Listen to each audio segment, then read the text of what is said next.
now you got your cluck, you got your yelp, now you've got your purr. Now what you're going to do on a purr is this. You're going to roll your lips. You're going to practice this. Just go.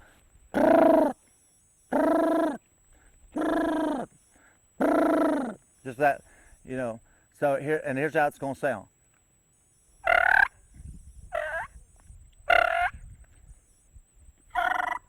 Yep, that sounds like a woodpecker. It was good at the first, then it sounded like a woodpecker at the end. All right. It's a little bit too harsh. So you want that little. Okay, now put that cluck at the end of it. Put that little cluck. No, your purr went just a little bit too long. So just go.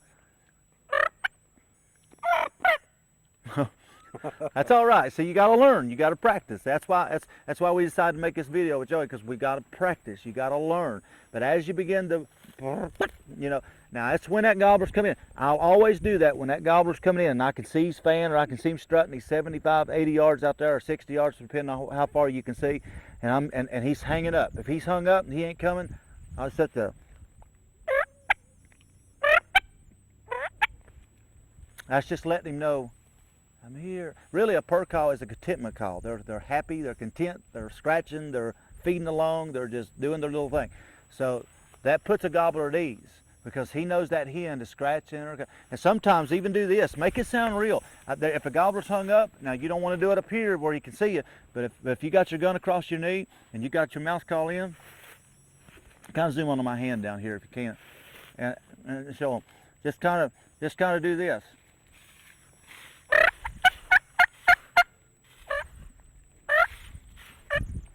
Okay, so what you're doing is you do some scratching. Now, don't get up here where you can see your hand, but if he's down there a good way and he's not looking towards you or nothing, just kind of make you some scratching noise. Do whatever you have to do to convince him that is a real hen turkey up there. Yet if you got decoys, of course, that really helps a lot better. All right, so that's the three basic mouth calls, or three basic calls you want to do: a cluck, yelp, and a purr.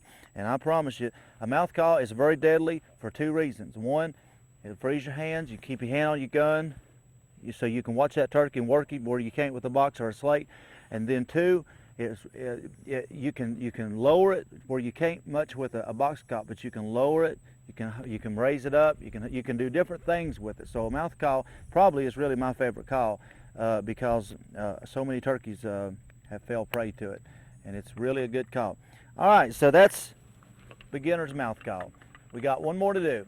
We're going to talk about one more set of calls. And this is what every turkey hunter needs, at least one or two in his turkey vest come turkey season, and that is locator calls.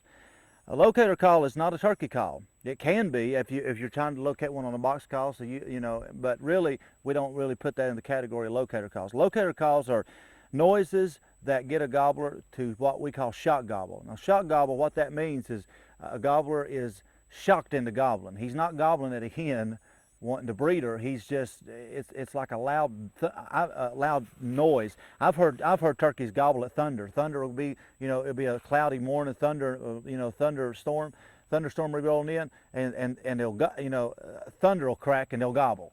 And they're not gobbling because they want to mate with the thunder. They're gobbling because it shocks them. You know, it's kind of like when you're sitting in a quiet room by yourself, and somebody comes in and just startles you, and you just kind of startled maybe a little bit.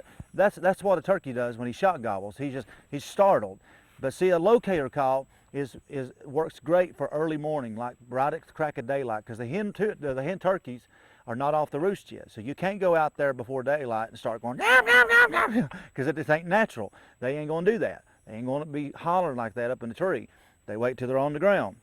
Now they will tree call, what they call tree call. You will hear turkeys up in the limbs just being real soft. And sometimes if it's right at the crack of daylight and you're on a bird, sometimes you can do that with a turkey call. Just kind of when you're set up and you're already set. Make sure you're set up though. Make sure you're already set up. Just kind of real soft, you know, like on a slate call works real good. It's just like I'm waking up, I'm here, but you don't want to get real loud, okay? But if let's say you're going to a new property, and let's say, or it's the first day of turkey season, you ain't been out scouting, you don't know exactly where the turkeys are at, or you're on national forest or whatever, and you don't know where any turkeys is at, you can use a locator call and sometimes get him to gobble just to tell you where he's at. And then you can go over, toward his direction and then start calling to him with turkey calls and maybe call him in if he's ready to breed and come in. Okay, a locator call. There's only two that I really use. They got coyote howlers out. They got blue jay. I've heard them gobble up blue jays. I've heard them gobble up dogs barking. I've actually slammed my truck door sometimes and had one gobble. Slamming a truck door. But you don't want to do that. Don't go out there and start slamming doors trying to get turkeys to gobble. But I'm just saying I've heard them gobble when you slam a truck door. So there's only two that I really like to use: the owl call and the crow call. Now, a crow call works really good in the middle of the day, kind of like we are right now. It's 20 minutes to 4. So if your state allows all day hunting, or you're up 11, 12 o'clock in the day, and 10 o'clock, 11 o'clock especially, and let's say they ain't saying nothing, turkeys ain't gobbling, they just ain't responding, what you want to do, just take your crow call. And sometimes you can go, a lot of times that will get them to gobble. Just get one to gobble, just enough to let you know where he's at, and then you can go and try to work him. My favorite is the owl call, and this is a very deadly call in the morning, early in the morning, or when you're roosting one late at night. Now, I like to go roost turkeys late in the evening for the next morning. Know where they're at so you can get in their bedroom, and you got your chances. If you can roost a gobbler, say this coming weekend, all right, turkey season opening.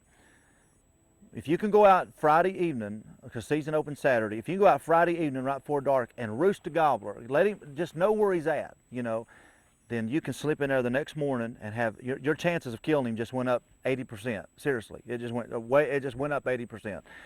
But you want to do it with an owl call or some kind of locator call.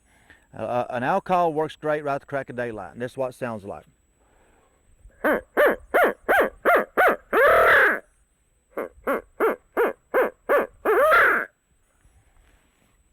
An owl will get a turkey to gobble just almost every time if he's really, because he's mad and he's getting in his area.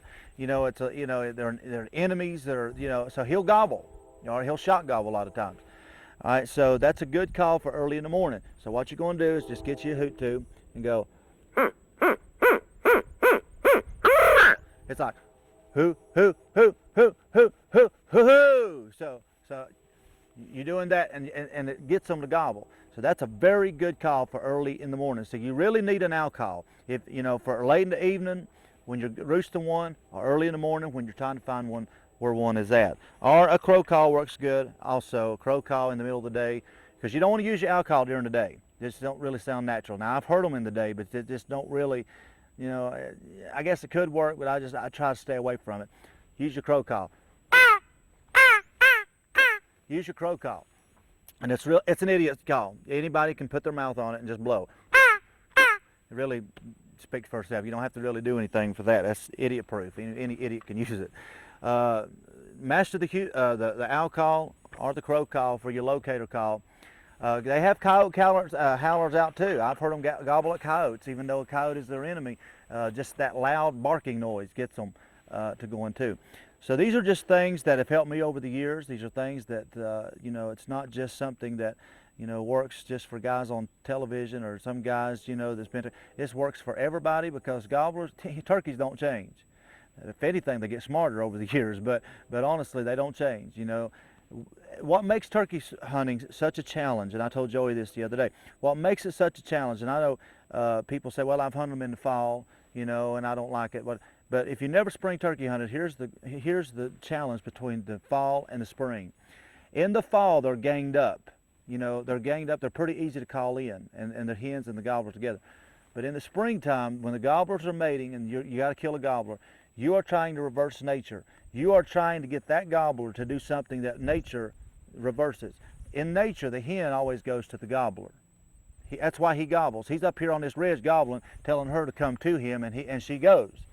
In nature, that's what happens. But you are trying to reverse it. You are trying to play hard to get, and you're trying to get him to come to you. And he knows that. But it can be done. It's done every year. Thousands of turkey hunters across the world, or United States rather, gets them every year, because they're looking for love, in all the wrong